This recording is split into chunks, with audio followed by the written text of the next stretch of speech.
ശ്രീകൃഷ്ണന്റെ ലീലാവിലാസങ്ങൾ മനസ്സിലാക്കുന്നതിനായുള്ള ലാളിത്യം നിന്റെ മനസ്സിനില്ല ബാനാസുര. അദ്ദേഹത്തെ മനസ്സിലാക്കണമെങ്കിൽ സമർപ്പണഭാവം അത്യന്താപേക്ഷിതമാണ്. അദ്ദേഹത്തെ അന്വേഷിച്ചറിയുക തന്നെ വേണം. അതിനുവേണ്ടി പ്രഥമമായി നമ്മെ തന്നെ നാം സ്വയം വിസ്മരിക്കേണ്ടിയും വരുന്നതാണ്. അഹംഭാവം ഉപേക്ഷിക്കേണ്ടി വരുന്നതാണ്. അദ്ദേഹത്തിന്റെ വിശാലമായ വ്യക്തിത്വത്തിന്റെ പ്രത്യേകതയാണിത്. അതിരുകളില്ലാത്ത സങ്കല്പങ്ങൾക്ക് പോലും അതിരുകളുണ്ടെന്ന് പ്രതീതമാകുന്നതാണ്.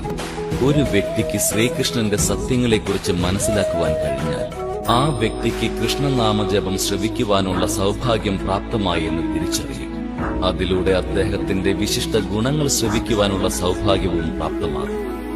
ആ വ്യക്തിക്ക് ശ്രീകൃഷ്ണന്റെ കൃപാകടാക്ഷം പ്രാപ്തമാകുമെന്നതിൽ യാതൊരു സന്ദേഹവുമില്ല. എന്നാൽ ഒരു വ്യക്തി ശ്രീകൃഷ്ണന്റെ സത്യമെന്തെന്ന് ശ്രവിച്ചതിനു ശേഷവും അദ്ദേഹത്തിന്റെ പരാജയം ആഗ്രഹിക്കുകയാണെങ്കിൽ ആ വ്യക്തിയുടെ വിനാശം സംഭവിക്കുമെന്നതിൽ സന്ദേഹമില്ല. ശ്രീകൃഷ്ണൻ എന്നാൽ തന്നെ സത്യമാണ്, സമ്പൂർണമായ സത്യം.